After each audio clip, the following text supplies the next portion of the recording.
Good day mga kaenggi, Kuya Mike! Alright!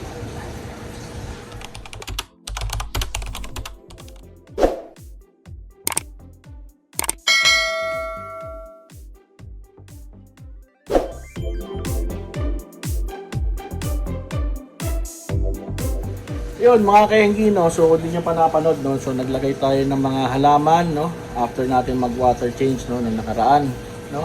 So nilagay natin dyan is Chinese bamboo, no? So very beneficial yan in making yung ating mga tubig mas maging healthier para sa ating mga alagang isda, no? So akin lang naman po yun, no? Sinishare ko lang po yung aking mga nababasa at nakikita, no? At talagang effective yan kasi nga yung aking ngayon, no? Makikita nyo yung tank ko ng Arowana, talagang nilalagyan ko po yan ng mga halaman, no? Photos po yun nandyan, no? So ito sa ating mga gapi tanks, meron yung mga Chinese bamboo, pero yung mga ibang tanks ko doon, yung nandun sa taas ay may mga photos din po yan, no, mga kayo. Alright, so shoutout nga pala kay Buddy, no? Jopel, no? So kung kailangan nyo po ng probiotics, no? Puntahan nyo lang po ang page ng Anli Gapis, no? Or i-message nyo mismo si Sir Jopel. Alright, so mga kaenggi, no? Nakita nyo naman, no? At sa title ay gagawa tayo ng BBS hatchery, no? So alam ko meron na akong dating video nun eh, pero ngayon ay i-video lang natin ulit. Ayun, no? May naka-ready na tayo, no? Isa lang, no? Kasi maliit lang naman yung ating farm, no? Mga kaenggi. Alright, yun, no? So gamit lang tayo ng empty plastic bottle, no? Yan. So itong nakita ko, no? Tapos tanggalin lang natin. Tapos putulin natin dito sa ilalim, no? Tapos litisan natin, no, mga kaenggi. Alright. So ayan, naputulan natin, no? Pero linisin lang natin, no? Para hindi siya matalas.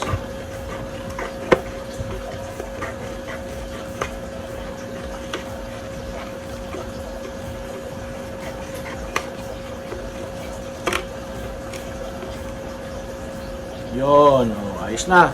Ngayon, hugasan po natin itong plastic bottle. Alright. So, ito po mga kaenggi, malinis na po, no, yung ating plastic bottle. Ngayon, bubutasan natin siya dito para magkaroon po siya ng sabitan, no? Tapos, para nakahang po siya na gano'n, no?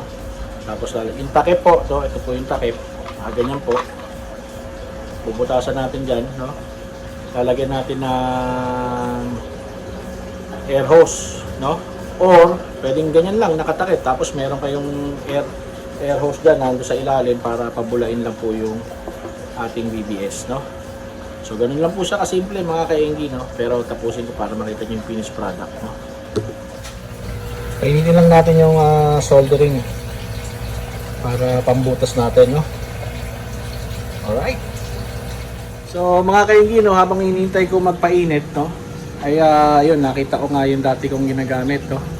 So ito po yung ating gagamitin. So yung isa po para do sa air hose, tapos yung isa para po pagka mag-retrieve na tayo ng mga BBS. So pwede rin naman po yung takip gamitin natin, no? Ito, no, bubutasan lang po natin yan. Tapos gagamitin natin ng air controller, no? Ito para po doon natin lalagay yung air hose, no? Para pabulain. Tapos after nun, pag mag-harvest na tayo, ay tanggalin lang natin yung air hose at makakakuha na tayo ng ating mga hinarvest na BBS. Alright? O kaya po, no, gaya ng nasabi ko, no? Maglagay lang po tayo ng air stone dito sa loob, no? Ganyan.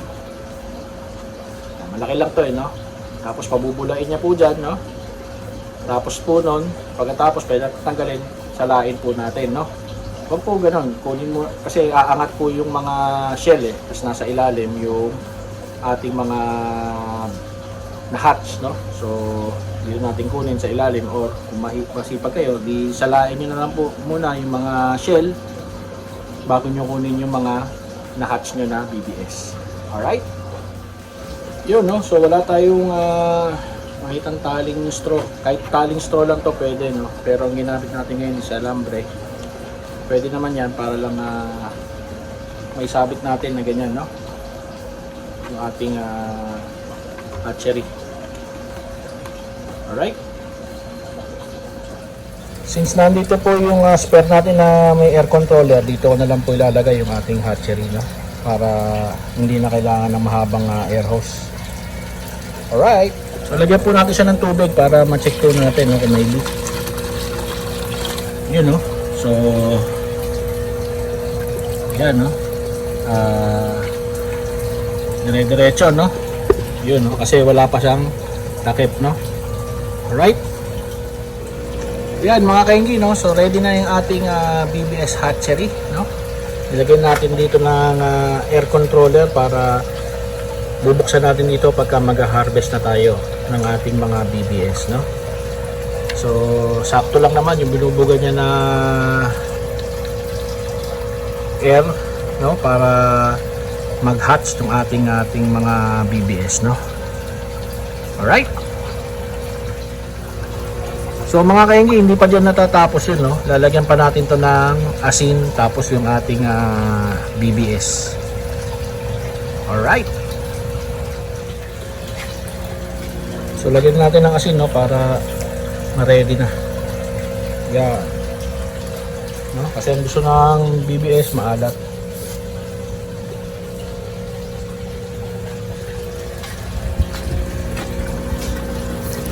Alright. So mga kainggi, ayan, no, nalagyan na natin sila ng BBS, no? At 24 hours yan, no? To 48 hours bago mag-hatch. Alright. Yun mga kainggi, no? So salamat at sinamahan nyo ako dito sa ating paggawa ng ating BBS hatchery, no? Kung nagustuhan nyo itong video na to, please consider subscribing, no? Tapos i-share nyo na rin para yung mga gustong gumawa ng BBS DIY BBS hatchery ay magkaroon po sila ng idea. Alright mga kainggi, alam na this. Bye bye.